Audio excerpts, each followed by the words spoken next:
Good afternoon. This meeting of the Baltimore City Council Labor and Workforce Committee is now called to order. I am Councilman Jermaine Jones, representing District 12 and Chair of the committee. In attendance, we have Council President Z. Cohen,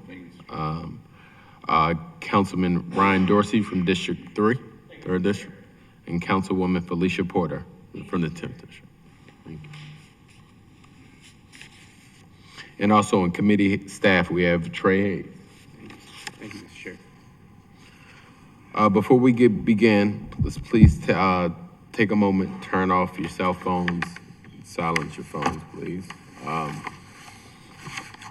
Today the committee is holding an orientation to go over the committee rules, standard operating procedures, and the vision for the committee for this term. At this moment, Council President, you have any open remarks?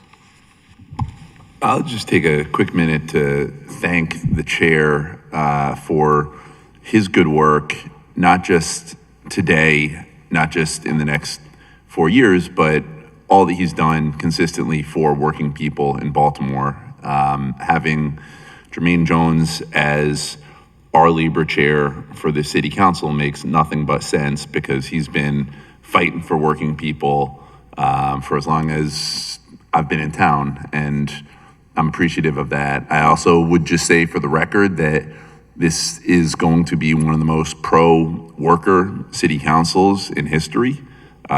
We are going to be both pro-business and pro-labor, and I don't think the two have to be always in conflict. I think Baltimore has a real opportunity to demonstrate that we can attract new economic development, we can bring growth into our city, and we can do it the right way and put working Baltimoreans to work, give folks protections, disincentivize wage theft, and make sure our workers are winning. So again, I am truly grateful to Chairman Jones for his leadership in this space, and I am really excited about what I know this committee is going to accomplish. Thank you, Mr. Chair. Thank you, Council President, for those remarks. And I share the same vision with you of having labor and business come together and make Baltimore the best version of ourselves. So appreciate that faith you have in us in the committee to carry that mission on out. So far as today, the main goal of today was for me to lay out the mission, the purpose, and the goals of the committee. It will be a brief hearing, but just wanted to make sure we all are on the same page. Make sure we have the same goals and objectives on how we want to move Baltimore forward. First thing I'll do is I'll start by reading the mission statement for the Labor and Workforce Committee. The mission statement is, on the behalf of the citizens of Baltimore City, the mission of the Labor and Workforce Committee is committed to strengthening Baltimore's workforce by championing fair labor practice, equitable job opportunities, and economic mobility for all residents. The committee prioritizes policies that ensure safe, dignified working conditions, upholding workers' rights, and expanding access to career pathways through job training and education. When it comes to the purpose and goals of the Labor and Workforce Committee is to focus on, as I mentioned, policies that ensure fair labor practice and expanding job opportunities to all Baltimore residents. And ways we want to do this is by goals first, advocating for equitable employment practices, fair wages, safe working conditions for all workers. It shouldn't matter what job a person is working on, what company they work for. Everyone should be able to make a fair wage and also be safe at work. These things shouldn't move from job to job or from employer to employer. As a city, it's our responsibility that we ensure those things happen and provide access to that. Goal number 2 is to expand training and career advancement programs to increase economic mobility. Throughout Baltimore, there's a tremendous amount of opportunities we have.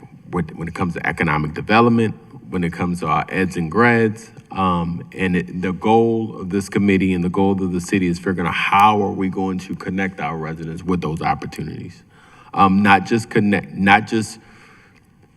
trying to bring in attract new workforce into Baltimore to grow our population, but how can we also ensure that we have opportunities for the residents who live here in Baltimore, that we can give them a pathway to get the skills and the training that they need in order to take advantage of these opportunities.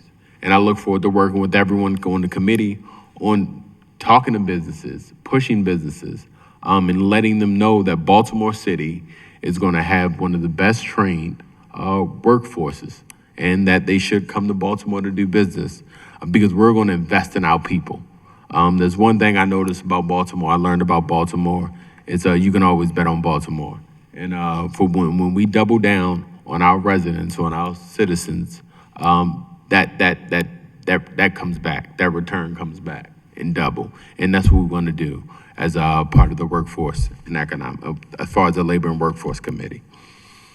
Third thing is to strengthen policies that support Baltimore's workforce, including benefits, labor rights, and employment protection. As residents and as U.S. citizens, we've for so long gotten used to the protections put in place by the federal government. And nowadays, many of the promises and protections we've been used to for years have been rolled back. And it's going to be up to the job of this committee that, in spite of what happens on the federal level, the citizens of Baltimore still benefit from those same protections. On the local level, it's time for us to let citizens know locally, this is why local elections matter as well. And those same protections that you was used to on the federal level, you also have in Baltimore. So those are three goals I just wanted to flush out, highlight. Before I move on to committee schedule, I also just want to recognize Councilman James Storms from District 7. Thank you for coming. Thank you, Mr. Chair. All right. So the other thing, just committee schedule. We're on committee schedule. The regular meetings will be held on Wednesday at 2 p.m.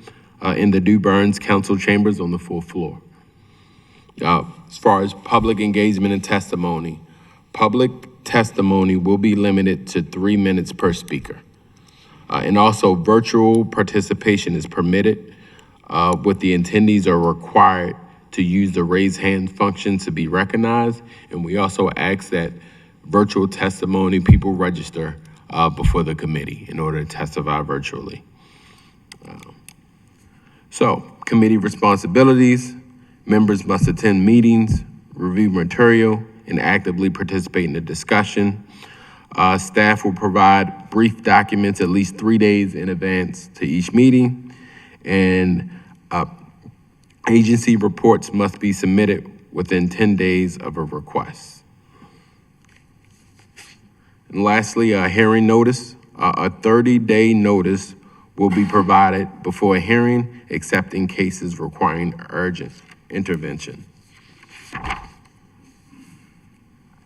All right, now committee, as far as committee requests, agencies must provide request information within 10 days unless a different deadline is specified, and non-compliance may result in increased oversight hearings or referrals for audits or investigations. Agency presentations. Presentation material must be submitted at least 7 days before a hearing. Late submissions require written justification and approval from the chairperson. Failure to submit presentations 5 days prior to a hearing will result in cancellation. Agencies must send a prepared and informed representative to hearings as well. So that's just an overview. It's also been sent out to all committee members of the rules and also the mission and goals of the committee. With that said, I will open it up for questions Any question? All right.